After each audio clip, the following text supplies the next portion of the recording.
Hello, my name is Elena Mechik. I'm the CEO and co-founder of Inhubber. And in this video, I will show you short how Inhubber works, how you can start, manage your contracts, set up contract folders, workspaces, reminders, invite your company members, and some more topics. So stay with me and let you inspire through the video. So today you have received an invitation to register and to activate your account. You do it by clicking directly on the button and you will be forwarded to our system.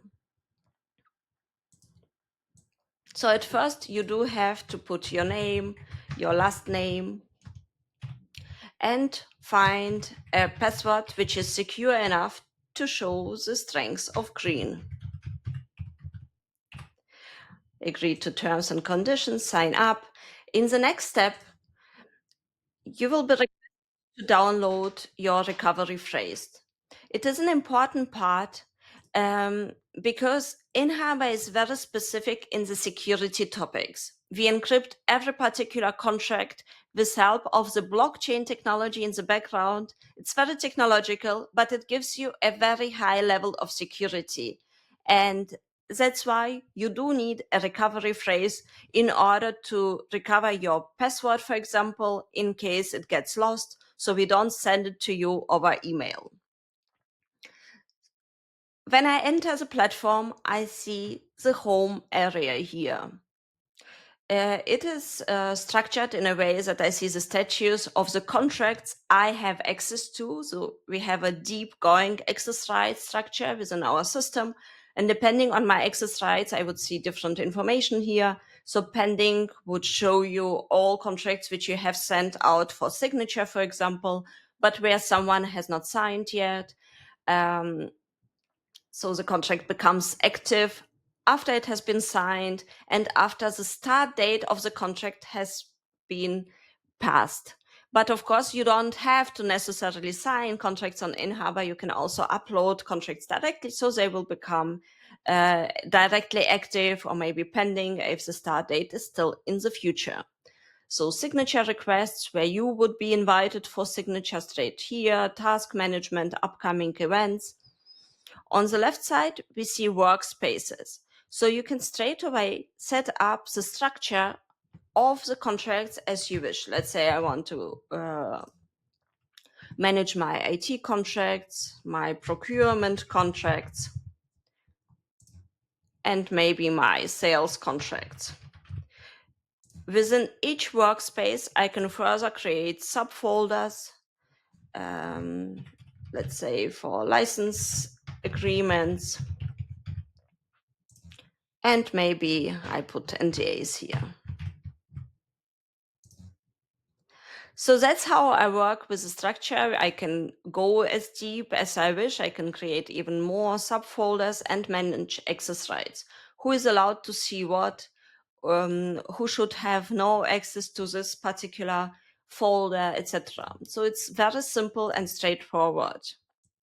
But how can I invite people to actually be able to manage the access rights? So here I have my company settings.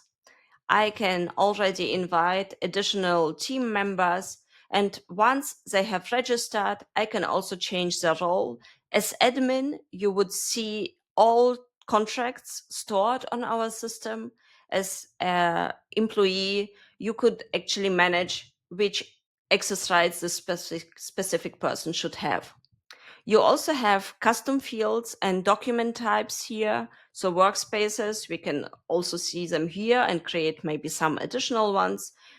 Custom fields are the fields which you would make obligatory or just nice to have to be filled out within your contracts, the contracts you are managing. So you can make the settings directly here and you will get an understanding what it means in a second. So I can say it's a single select, it's contract type, which I would like to manage.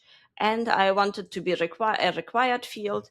And here I would like to actually show if it's an NDA, if it's a service level agreement, etc. So it's you can make insert as many options as you wish. You can also change the order.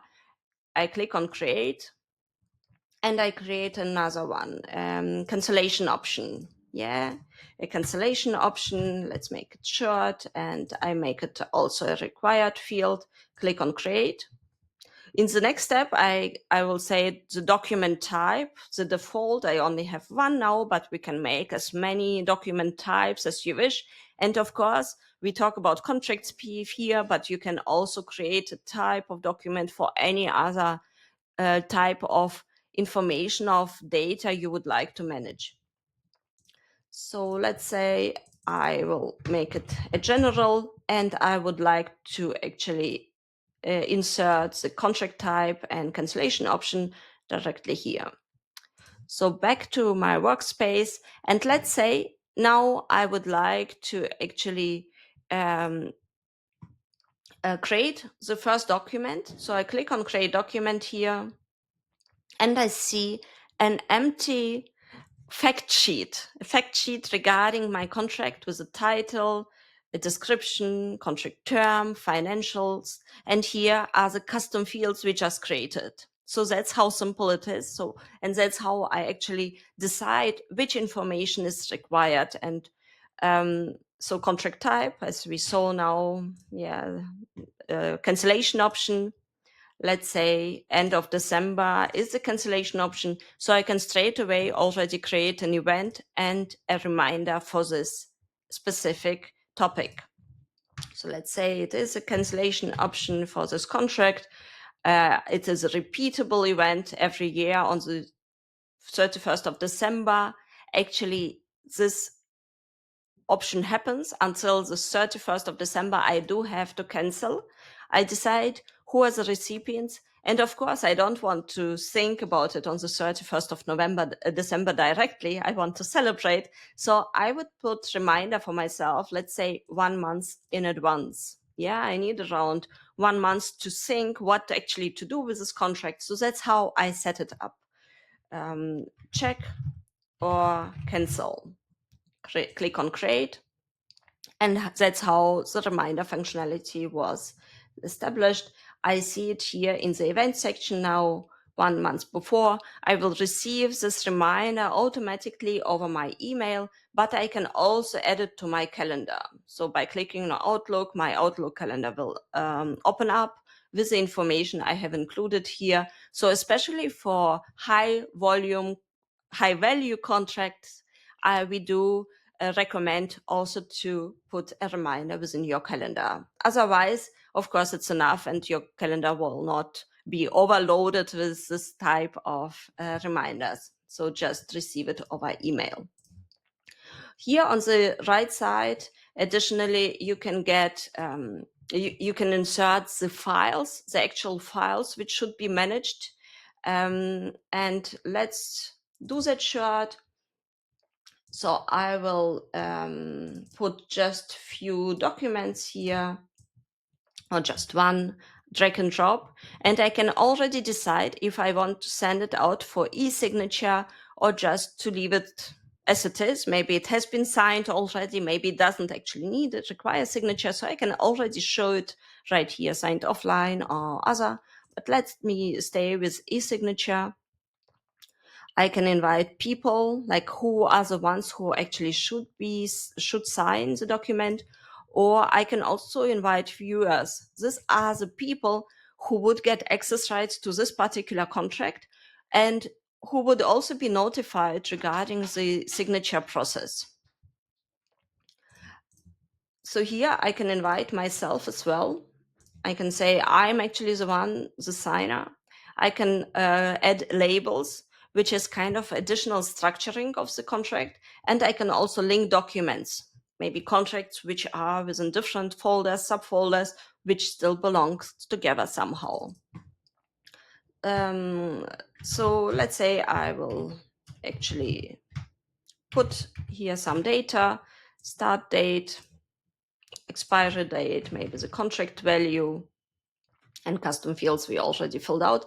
So now I can click on create. The contract becomes activated and I see the status has changed. Pending 0 from 1 has signed because I am the only signer. So here I have not signed yet. By clicking on sign document, I would have to agree that my name is correct and that I have read, understood, and actually would like to sign the document. Click on sign, and that's how simple the signature process is on Inhubber. Yes, so the status has changed. I see my signature stamp, digital stamp within the document. That's how our signature looks like. And I additionally have a proof of signature with a list of signers and the list of all documents which have been included here, and also at a scan, a possibility to access my signature uh, to prove the signature also externally outside of Inhubber. We do have AI capability, so AI functionality to actually analyze contracts on specific information, to extract the most relevant data like risk summaries, but that I will show you in the next video. So let me know in case of any questions. We are happy to assist you. We are happy to reply, and have fun testing and using Inhubber. Bye bye.